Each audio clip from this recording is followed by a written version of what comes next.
As pequenas atitudes que podem fazer diferença no seu dia a dia. Na Som Maior Premium. Qualidade de vida. Alô, Lúcio Pachter, bom dia. Bom dia, Jafra. Vamos conversar hoje sobre os discursos, as vivências indiretas.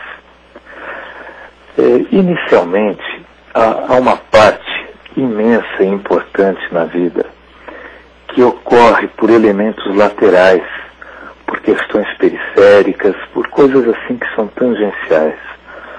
Essas vivências, geralmente, elas conseguem ocorrer nas imediações dos atos, das ações diretas.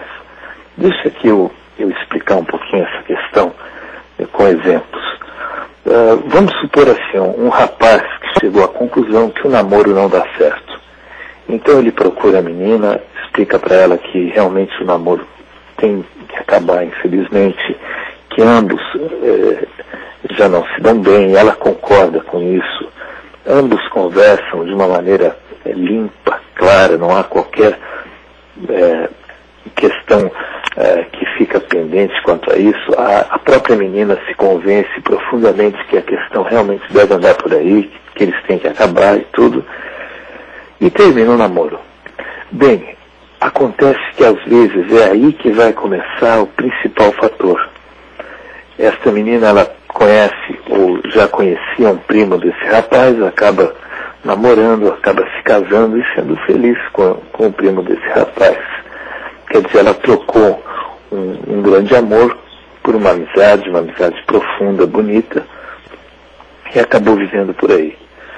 Sabe, Jofa, faz alguns anos isso, eu atendi uma senhora que ela não conseguia de modo algum ser ouvida pelos filhos, ela não conseguia conversar, não conseguia desabafar, nada disso com os filhos. Todo um amor que ela tinha, as palavras, aliás, ela escreve até hoje muito bem. Tudo isso ela não conseguia endereçar aos filhos dela. Mas ela conseguiu tudo isso adotando uma criança. E conseguiu viver profundamente a maternidade dela com essa criança que ela adotou. Se a gente levar isso que estamos conversando para os fatores históricos, os exemplos são muitíssimos. Olha, me ocorre agora, por exemplo, na Constituição Espanhola, lá de 1800 e tanto, como era o voto, né, que acabou nos influenciando aqui no Brasil. Se formos à Grécia, por exemplo, tem a tragédia de Eurípides. Na tragédia dele, o coro era um elemento simplesmente secundário, periférico. Sabe, a encenação é que ocupava o papel central, a vestimenta, a indumentária, isso era o central. Agora, o que é fundamental aqui é que muitas vezes o que é indireto, o que é periférico, essa vivência, o discurso periférico, muitas vezes isso é que dá suporte ao que é central, quando não ocupa diretamente o papel central. Bem, aqui algumas considerações muito importantes. Algumas pessoas vivem isso. Elas buscam viver os discursos, as vivências indiretas. Os caminhos para tais pessoas em certas questões nunca são retos. São sempre sinuosos, são dúbios, às vezes de difícil compreensão. E isso não é errado, isso não é feio, isso não é patológico. Isso é um modo de ser no mundo. Isso não é melhor ou pior do que qualquer outra coisa. E como a gente tem conversado já no segundo ano de conversas aqui, na Som Maior Premium, são características existenciais. Na filosofia clínica não há mais essa coisa da doença, mas de características. Né? Não há mais como coisificar a pessoa.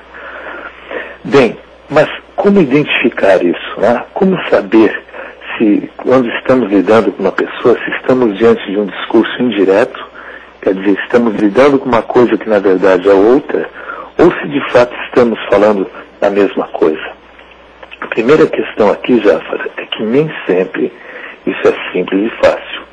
Muitas vezes há uma confusão tremenda aqui, várias coisas ocorrem e a gente fica realmente perdido. E vai descobrir isso muito tempo depois. E não que isso faça diferença, para muitas pessoas não faz. Agora, conhecendo a pessoa, pela historicidade dela, aos poucos, pode-se ser constatado muitas vezes se estamos diante de uma vivência direta ou indireta, uma coisa lateral, periférica. De um modo geral, isso tudo varia, né, e pode se mesclar de várias maneiras. A própria pessoa que vive um discurso indireto nem sempre sabe que está vivendo isso. E aqui a gente fica diante de várias possibilidades, né? Primeiro, às vezes a pessoa acha que está acontecendo um grande amor na vida dela, que ela está vivendo um grande amor, e às vezes o que está rolando é uma grande amizade, é um encontro, uma coisa que não tem aquela carga afetiva toda. Outras vezes a pessoa pode estar pensando em tratar de um assunto, né, e quando vai ver, estava todo o tempo lidando com uma outra situação, que nada tem a ver com aquilo. Olha, há tantos exemplos, sabe? Esses dias eu ouvi uma menina falando que o rapaz queria e a convidou muitas vezes para ir à praia. E quando chegou lá, não é porque ele queria estar com ela, aliás, não tinha nada a ver com ela. A questão era outra e tudo mais. E quando ela descobriu, isso não a deixou triste, não a deixou magoada, porque foi bom igual. O que é fundamental aqui é entender que muitas vezes, nesses desencontros, é que as pessoas acabam se encontrando.